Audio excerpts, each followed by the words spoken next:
Üdvözlöm Önöket! A mai videónkban a leltározás teljes folyamatát szeretnénk bemutatni, mely az évvége közelettével fontos lehet a gazdálkodó szervezetek, vállalkozások számára. Első diánkon nézzük is meg, hogy milyen szabályozások alapján készítsünk leltárt. A számvitelről szóló 2000. évi százas törvény, valamint az államháztartás szervezetei beszámolási és könyvezetési kötelezettségének sajátosságairól szóló kormányrendelet előírásai alapján a költségvetési évről leltárt kell készíteni. Tehát ez a két jogszabály írja nekünk elő, hogy a leltárral kapcsolatban mit kell tudnunk. Nézzük a következő dián, hogy a leltározási szabályzatnak mi a célja. A leltározási szabályzat célja, hogy rögzítse a december 31-i fordulónappal készített, a beszámoló részét képező mérlegtételeit alátámasztó leltárak készítésére és a leltárban szereplő eszközök, források leltározására, valamint értékelésére vonatkozó szabályokat, elősegítve ezzel, hogy a beszámoló a gazdálkodó szervezet vagyoni és pénzügyi helyzetéről a tényleges körülményeknek megfelelő valós képet adja. Nézzük tovább, hogy mit kell tudnunk a leltárra vonatkozó szabályokról. A könyvek évvégi zárásához, a beszámoló elkészítéséhez, a könyviteli mérleg tételeinek alátámasztására olyan leltárt kell összeállítani, amely tételesen, ellenőrizhető módon tartalmazza a gazdálkodó szervezet mérlegforduló napján meglévő eszközeit mennyiségben és értékben, forrásait értékben. A továbbiakban nézzük meg a leltár fogalmát, fordulónapjára vonatkozó tudnivalókat és fajtáit. Nézzük először tehát a leltár fogalmát és fordulónapjára vonatkozó iránymutatást. A leltár olyan kimutatás, amely a szervezet eszközeit és forrásait ellenőrizhetően, tételesen tartalmazza egy adott időpontra vonatkozóan. A leltár a könyviteli mérlegben kimutatott eszközök és források valódiságát támasztja alá. A mérleget alátámasztó leltár fordulónapja a leltárkészítés módjától függetlenül tárgyév december 31-e. A leltár fajtáit nézzük most. A vagyonmegállapító leltár, amely a gazdálkodó szervezet éves mérlegének valódiságát alátámasztó dokumentáció, ez az egyik. A másik az átadó-átvevő leltár, amely az anyagilag felelős közalkalmazottak személyében bekövetkezett változás időpontjában készül, illetve az idegen eszközök leltára, amely a gazdálkodó szervezet szervezeti egységeinél lévő, más szerv tulajdonát képező vagyontárgyakról készül. A következő dián a leltárkészítés módjait nézzük meg. A leltárkészítés kétféle módon lehetséges. Mennyiségi felvétel alapján történő leltárkészítés során a gazdálkodó szervezetünk kezelésében vagy használatában lévő eszközök állománya a leltár forduló napjára vonatkozóan mennyiségi felvétellel kerül megállapításra, ami az eszközök és a források tényleges számbavételét, vagyis megszámlálását takarja. Az eszközök leltározását, kivéve az immateriális javakat és a követeléseket, mennyiségi felvétellel, a csak értékben kimutatott eszközök és források leltározását egyeztetéssel kell végrehajtani.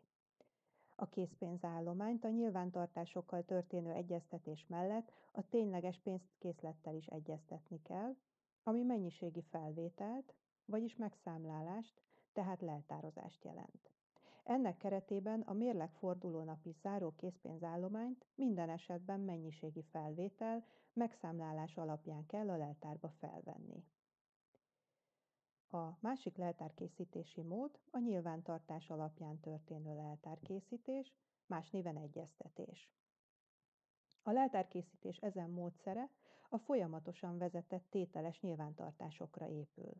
Ebben az esetben a nyilvántartás alapján kell a leltárba beállítani az értékbeni adatokat.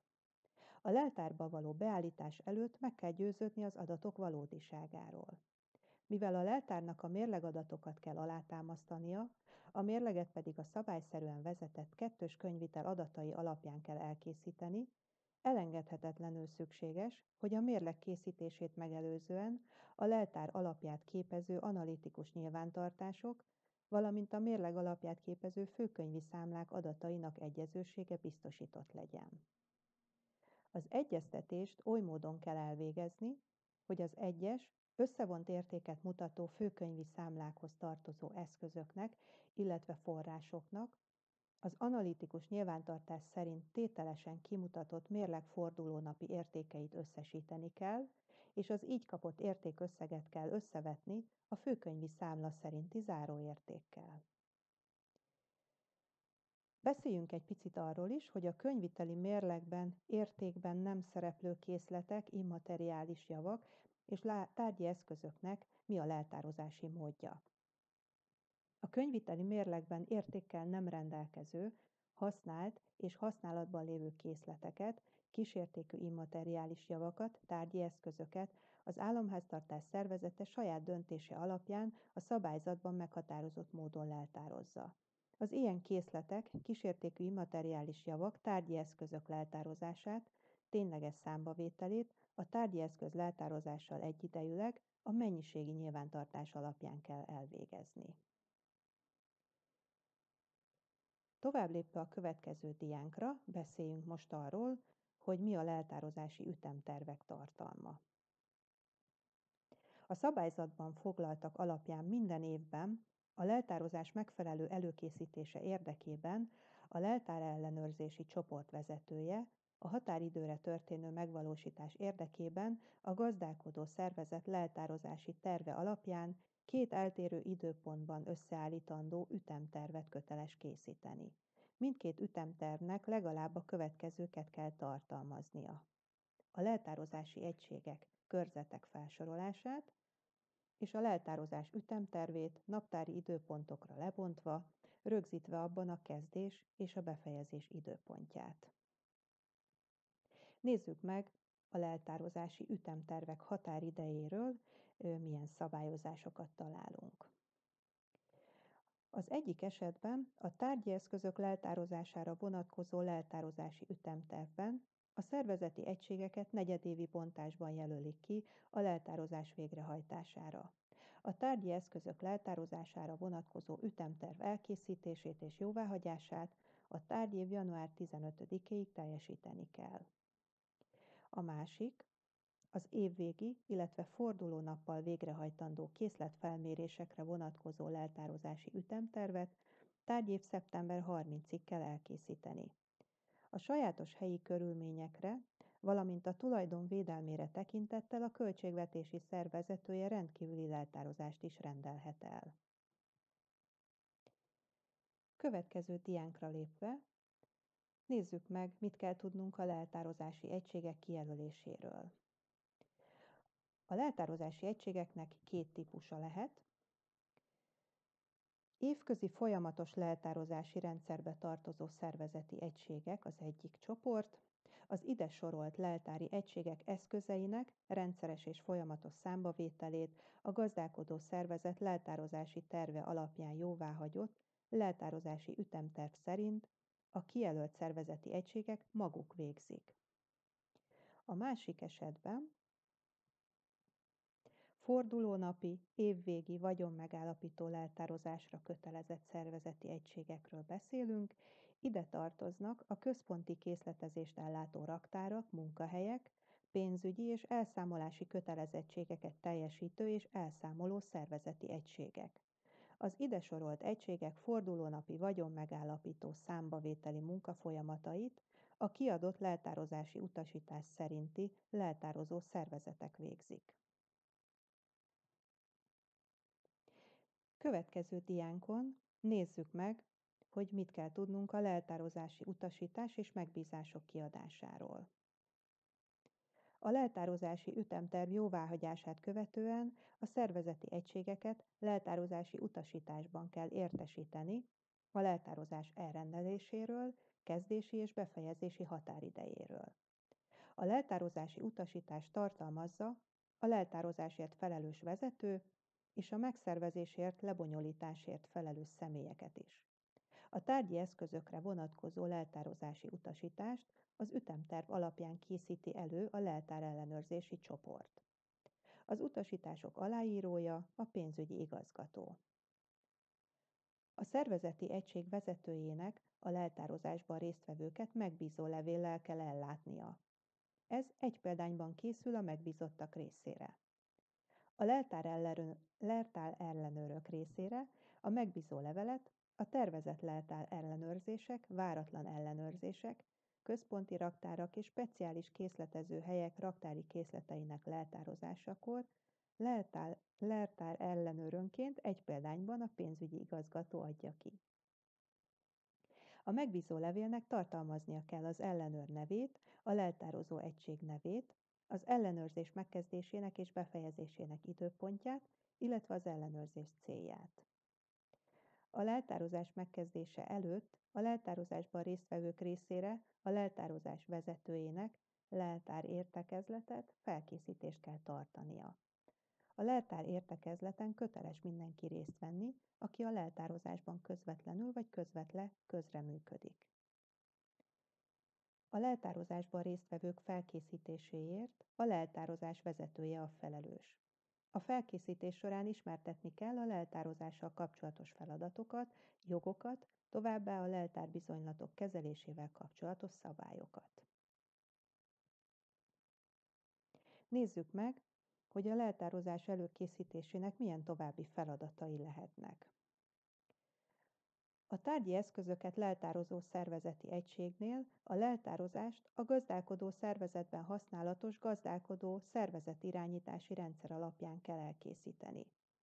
Az egyezőségről a felelős számadó a kitűzött leltározást 2 munkanappal megelőzve elkészíti az egyezőségi nyilatkozatot. A szervezeti egység felülvizsgálja a kölcsönadott gazdálkodó szervezet tulajdonában lévő tárgyakról vezetett nyilvántartásokat, előkészíti a javításba adott tárgyak átvételi elismervényeit, illetve alleltáranként rendezi a vagyontárgyakat. A leltározás megkezdéséről szóló utasítás kézbevétele után a raktárvezető a leltározás megkezdése előtt köteles minden készletmozgást lekönyvelni, ezt is fontos tudnunk. Nézzük, hogy az előkészítés további feladatai között miket találunk még a következő diára lépve. A tárgyi eszközök és készletek előkészítése kapcsán a leltározás megfelelő előkészítésével kapcsolatban biztosítani kell, hogy a leltározásból eszköz ne maradjon ki, minden eszköz csak egyszer kerüljön felvételre, és a leltározási tételek megnevezése minden ismérvet tartalmazzon, mennyisége helyes legyen. Aztán tovább lépve az előkészítés még további feladatait nézzük meg, hogy mit kell tudnunk. A leltárfelvétel megbízható, zökkenőmentes, gyors lebonyolítása érdekében a készleteket, valamint a tárgyi eszközöket a következő szempontok szerint kell leltározásra előkészíteni. A készletek között egyértelműen el kell különíteni a használhatatlanná, a csökkent értékűvé és a feleslegessé vált eszközöket. Ezek selejtezését a leltározás megkezdése előtt le kell bonyolítani. A készletek és a tárgyi eszközök között el kell különíteni a szervezeti egységnél tárolt, de nem a tulajdonát képező, átvett eszközöket. A szervezeti egység által javításra, tárolásra, bérbe, bizományba átadott eszközöket a leltárban el kell különíteni. A bérbeadás, a javításra történt átadás tényét alapviszonylatokkal dokumentálni kell. Biztosítani kell az eszközök fajta, minőség és méret szerinti tárolását. A bontatlan ládákban, zsákokban, hordókban, üvegekben tárolt és a tárolón feltüntetett mennyiség alapján leltározható készletek esetében az előkészítés során olyan elrendezést kell biztosítani, hogy a leltározók a csomagolás sértetlenségéről könnyen meggyőződhessenek, továbbá, hogy a készletféleség azonosítására és mennyiségére vonatkozó, a csomagoláson feltüntetett információk jól olvashatóak legyenek. És nem utolsó sorban, Fontos tudnunk, hogy a leltározás időtartama alatt a tárgyi eszközök, készletek mozgása nem megengedett. Ezek után az előkészületi teendők átnézése után nézzük most meg, hogy milyen leltárbizonylatokkal kell dolgoznunk. A leltárfelvétel végrehajtásának nélkülözhetetlen kellékei a leltárbizonylatok. A leltárfelvétel dokumentálására alkalmazható bizonylatok jellegüket tekintve nyomtatványok és különböző dokumentumok, például nyilatkozatok, jegyzőkönyvek lehetnek. A bizonylatoknak alakilag és tartalmilag hitelesnek, megbízhatónak és helytállónak kell lenniük. A leltározás megkezdése előtt a leltárbizonylatokról a leltározás vezetője gondoskodik. A leltározásban felhasznált bizonylat szigorú számadási kötelezettség alá vont bizonylatnak minősül, ezt fontos tudnunk. Éppen ezért a leltárfelvételi íveknél, nyomtatványoknál a sorszámozás folyamatosságát ellenőrizni kell. Az esetleges hiányt vagy egyéb eltérést jegyzőkönyvben kell rögzíteni. A leltározáshoz használt nyomtatványokat értelemszerűen ki kell tölteni, azokon fel kell jegyezni a következőket. A leltározási egység megnevezését, amelyre a leltározás vonatkozik, a leltározás megkezdésének és befejezésének időpontját, valamint a leltár fordulónapját. Azt is fontos tudnunk, hogy a leltárral kapcsolatban készült okmányok kitöltését, aláírását kék színű tollal kell elvégezni, javítást csak szabályszerűen a hibás bejegyzés áthúzásával és föléírással szabad eszközölni. A javítást végző személynek kézjegyével kell a javítást igazolni. A javítást minden esetben úgy kell elvégezni, hogy az eredeti adat, feljegyzés is olvasható, utólag ellenőrizhető legyen. A leltárívek üresen maradt sorait átlósan áthúzva kell érvénytelenítenünk. A leltári nyomtatványokat az alleltárosnak és a felelős számadónak alá kell írnia. Ezeknek az aláírásoknak olvashatóknak kell lenniük, szignót használni nem szabad. Fontos tudnunk azt is, hogy a leltározások végrehajtásánál a szabályzatban felsorolt formanyomtatványok és a számítógéppel előállított azonos tartalmú nyomtatványai használhatók tekintettel arra, hogy átmenetileg néhány szervezet még kézzel kitöltendő nyomtatványokat alkalmaz. A leltározásoknál felhasznált, az előírásoknak megfelelő tartalommal kitöltött és a leltározásban résztvevő személyek aláírásával ellátott nyomtatványokat leltározási bizonylatnak kell tekinteni, kezelni és irattározni. A leltározás befejezését követően az alleltárosok nyilatkoznak a leltárfelvételről. A leltározás befejezéséről is jegyzőkönyvet kell felvenni. A leltározási bizonylatot aláíró személyek a bizonylatban szereplő adatok hitelességéért, valódiságáért anyagi és büntetőjogi felelősséggel tartoznak. Nézzük meg a következő diánkon, hogy a leltározásoknál milyen kötelezően használandó nyomtatványok, iratok, illetve bizonylatok vannak, illetve ezeket hány példányban kell kitöltenünk. Két példányban kell kitöltenünk jegyzőkönyvet a leltározás megkezdéséről. Két példányban kell az alleltárosok részéről nyilatkozatot készíteni a leltárfelvételről. Két példányban kell elkészíteni a jegyzőkönyvet a leltározás befejezéséről. 3 példányban kell készletfelvételi lapot készíteni, ezt a vállalatirányítási rendszerből is ki lehet nyerni. Leltárfelvételt követően a lapoknak eredeti aláírásokat kell tartalmaznia, aláírói pedig a leltározásban részt vett személyek. Aztán tovább lépve a leltárfelvételi összesítő is a nyomtatványok között van, melyet a leltár ellenőrzési csoport előkészít a szervezeti egységek által beolvasott adatok és a készletfelvételi lapok alapján. 3 példányban készül az eltérési kimutatás, ennek aláírói a gazdasági vezető vagy a felelős számadó, akik láttamozza, és tudomásul vétel végett a szervezeti egység vezetője is aláírja. Az igazoló jelentés is a nyomtatványok között van, ami elkészül a leltározás befejeztével a megállapított eltérések okaival kapcsolatban a felelős személyek pontos megjelölésével. Ezt két példányban készíti a leltározott egység gazdasági vezetője. Aztán a felülvizsgálati jegyzőkönyv, amely szintén két példányban készül, ezt a leltározást felülvizsgáló leltárellenőr és a szervezeti egység gazdasági vezetője készíti.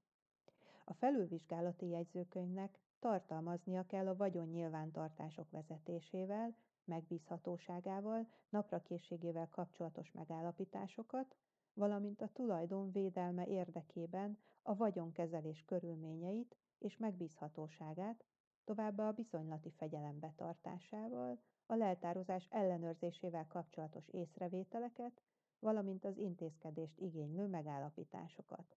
Tehát látható, hogy van néhány követelmény, hogy a felülvizsgálati jegyzőkönyvnek mit kell tartalmaznia. Aztán tovább lépve a nyomtatványok során az úgynevezett realizáló levélről is szót kell ejtenünk, amit a leltár ellenőrzési csoport vezetőjének kell elkészítenie a leltározás során készített okmányok alapján két példányban, melynek aláírója a pénzügyi igazgató.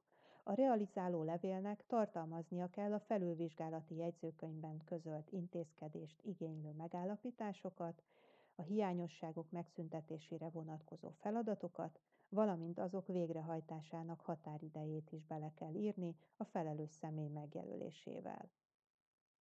A nyomtatványok sorát bővíti a káreseti jegyzőkönyv is, amit négy példányban kell elkészíteni.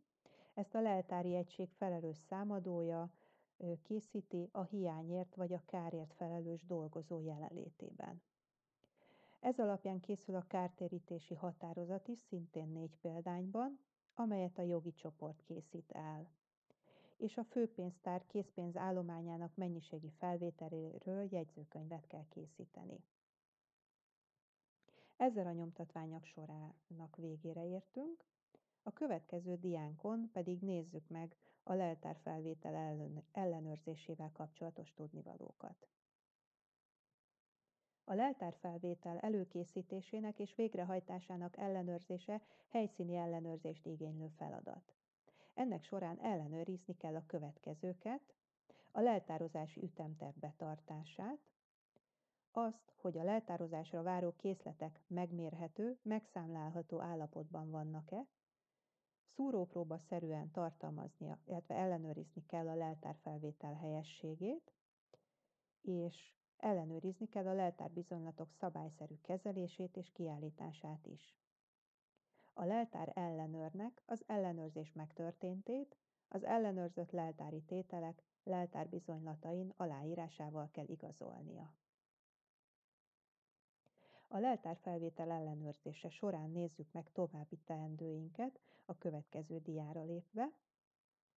A leltárfeldolgozás ellenőrzése során vizsgálni kell különösen a leltárbizonylatok szabályszerűségét és teljes körűségét, a leltár eltérések megállapításának helyességét, az esetleges kompenzálások szabályszerűségét, a hiányok, többletek, a leltárértékelési különbözetek okainak megfelelő kivizsgálását, a végleges hiányok, többletek könyviteli elszámolásának megtörténtét és helyességét, és legvégül a felelősökkel megtérítetni javasolt hiányokkal kapcsolatban a térítendő összeg meghatározásának helyességét és törvényességét is vizsgálni kell. Nézzük meg a leltározások lebonyolítására vonatkozó tudnivalókat. Az elrendelt leltározás lebonyolítására kiadott utasítást követően a gazdasági vezetők, felelős számadók ütemtervet készítenek, ebben rögzítik az egyes alleltárak leltárfelvételének sorrendjét és idejét, amelyet az alleltárkezelők aláírásaikkal igazolnak. Ennek egy példányát a újra mondom ezt a mondatot, ennek egy példányát a leltárfelvételek megkezdését megelőzően egy héttel a leltár ellenőrzési csoportnak meg kell küldeni.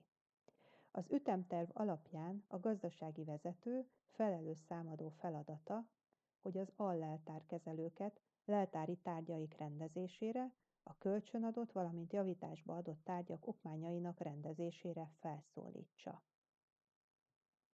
Ezt követően kell megkezdeni a vagyontárgyak számbavételét, leltározását az alleltárkezelő, illetve a vagyontárgyak készletek kezelésével és megőrzésével megbízott személy jelenlétében. Fontos tudnunk, hogy a leltározással megbízott személy kötelezettsége, hogy helyiségenként tételes számbavétellel megállapítsa a ténylegesen előtalálható készleteket, az értesítésben, más néven elrendelésben feltüntetett eszközökre vagy készletekre vonatkozóan. A leltározásnak ki kell terjednie a gyári számokra, típusokra és egyéb jellemző adatokra, valamint a tartozékokra is. A helyiségenként ténylegesen előtalált mennyiségeket összesíteni kell és összehasonlítani a nyilvántartás szerinti készletekkel. Az eltéréseket ismertetni kell a felelős vagyonkezelővel. Amennyiben a vagyonkezelő a megállapított eltérésekkel nem ért egyet, úgy a vitatott készletekre vonatkozóan még a leltározott helyiségek elhagyása előtt a leltározást meg kell ismételni, és az így megállapított eredményt kell véglegesnek tekinteni. A leltározás befejezésekor a készített bizonylatokat a leltározásban részt vett személyeknek azonnal alá kell írniuk. A leltár ellenőrzési csoport a megküldött leltározási ütemterv folyamatos figyelemmel kísérésével szúrópróbaszerűen részt vesz egy-egy alleltár készlet felvételén, mely során az ellenőrzésre kijelölt leltár ellenőr aláírásával köteles igazolni a készletfelvételi lapokat. Az azonos leltári körzeten belül külön-külön felleltározott azonos vagyontárgyak vagy készletek mennyiségét, kísértékű tárgyi eszközöket a leltározás eredményeinek rögzítése után az eszköznyilvántartási program összesíti. Az összesítés megtörténte után már leltári körzeti szinten kell a ténylegesen előtalált és a nyilvántartás szerinti készletek közötti eltéréseket megállapítani. A leltárfelvételi összesítőt a gazdasági vezető vagy felelős számadó írja alá, a szervezeti egység bélyegzőjével ellátva.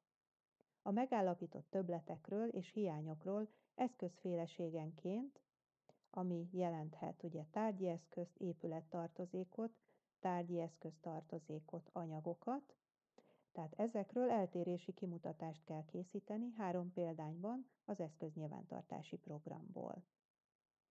Az eltérési kimutatásokat a gazdasági vezető vagy a felelős számadó, valamint tudomásul vétel véget a leltározott szervezeti egység vezetője írják alá. Az eltérések megállapítása után a leltározás befejeződött, és erről a szabályzatban előírt jegyzőkönyvet kell elkészíteni. El kell készíteni a gazdasági vezetőnek vagy a felelős számadónak a feltárt eltérésekre a tételes okmányokkal alátámasztott igazoló jelentést is. Ha ezt áttekintettük, a következő dián most nézzük meg, hogy mit kell tudnunk a leltározók magatartásával kapcsolatban, milyen elvárások vannak.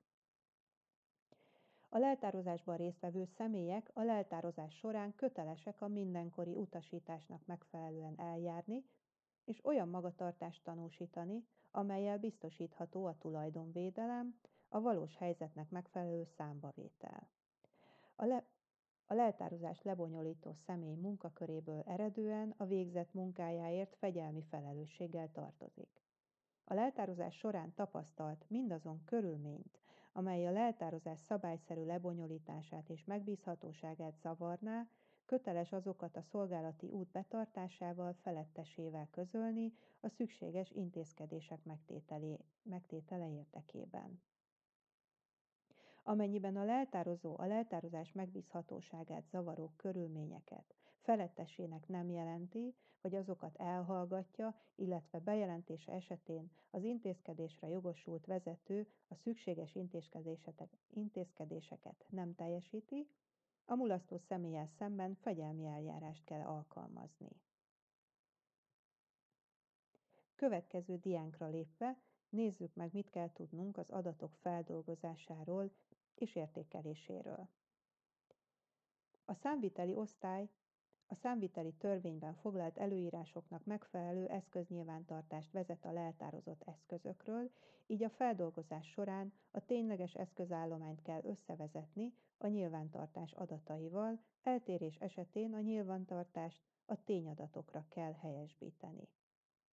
A mennyiségi leltárfelvétel készletfelvételi lapokon történik az eszköznyilvántartási program alkalmazásával. A leltározások során készített bizonylatokat és iratokat további feldolgozásra a leltár ellenőrzési csoporthoz kell megküldeni a leltározás befejezését elrendelő határidőre. A leltár feldolgozása, értékelése során, amennyiben tételesen megállapítható, hogy az eltérés az azonosítás hibáiból származott, azt rendezni kell. Fontos tudnunk, hogy kompenzálni csak olyan eszközök esetében lehet, amelyek megközelítően hasonló minőségűek, értékűek, rendeltetésűek, azonos cikkcsoportba tartozóak, megközelítően hasonlóan néznek ki, és emiatt összetéveszthetőek. Fontos az is, hogy kompenzálni csak ugyanazon leltári körzetben használt készletnél lehet, ahol az egyik eszközféleségnél hiány, a másiknál pedig ugyanakkor többlet van. A hiányt csak a többlet mennyiségében lehet kompenzálni. Lépjünk át következő diánkra, ahol a leltározási bizonylatok feldolgozását nézzük most meg.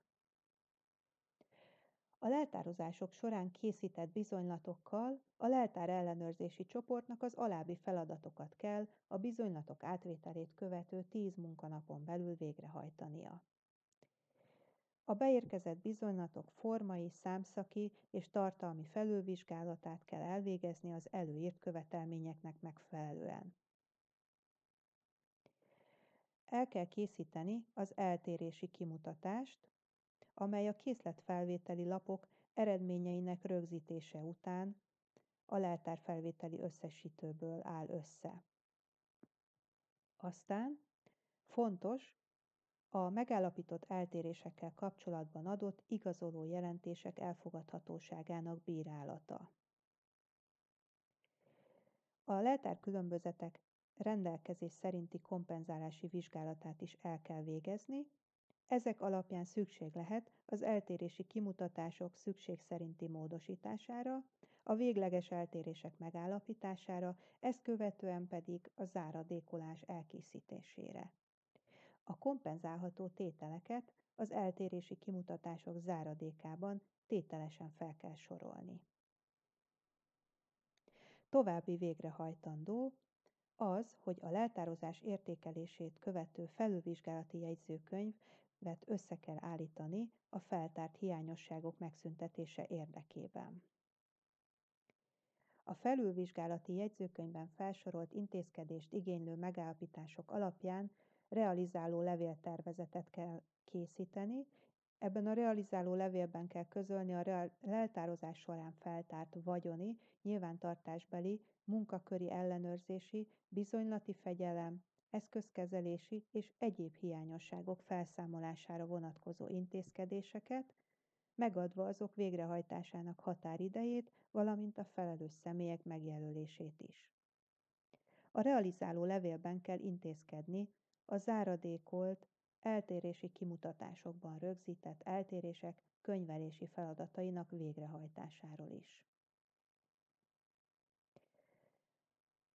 Az eltérési kimutatások és a realizáló levél jóváhagyásáról és aláírásáról azt kell tudnunk, hogy a záradékkal ellátott eltérési kimutatásokat a leltár ellenőrzési csoportvezető láttamozása után a számviteli osztályvezető és a pénzügyi igazgató hagyják jóvá.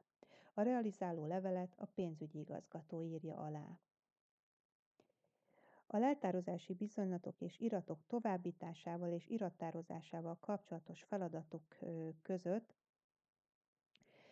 azt kell tudnunk, hogy a leltár ellenőrzési csoport a jóváhagyás után a realizáló levelet és a záradékolt eltérési kimutatások egy-egy példányát megküldi a leltározott egység vezetőjének, annak érdekében, hogy az a szükséges intézkedéseket végrehajtsa. Az eltérési kimutatások egy példányát a számviteli osztálynak kell továbbítani könyvelés céljából. Fontos tudnunk azt is, hogy a leltározás során készített bizonylatokat és iratokat, valamint a realizálás alkalmával készült és záradékkal ellátott iratokat a leltár ellenőrzési csoport kezeli és irattározza. Nézzük végül a leltár értékelésére vonatkozó rövid tudnivalókat. A leltár tételeinek értékelése a számviteli törvény figyelembevételével történik. A piaci értékelésbe bevont, illetve a visszaírással érintett eszközök esetében a mérleg alátámasztását szolgáló leltárnak többek között tartalmaznia kell az alábbiakat: az egyedi eszköz mérlegkészítéskori piaci értékét, a nettó értékét, valamint a bruttó és nettó érték különbözetét. Az is nagyon fontos, hogy az értékelésnél a valódiság, a világosság, a folytonosság és az egyedi értékelés elvét kell alkalmazni, amelyek szintén a számviteli törvényben található alapelvek. Ezzel végére értünk a leltározás folyamatáról szóló tájékoztatásunknak. Bízom benne, hogy az információk hasznosak voltak Önök számára. Köszönöm a figyelmüket, és további szép napot kívánok!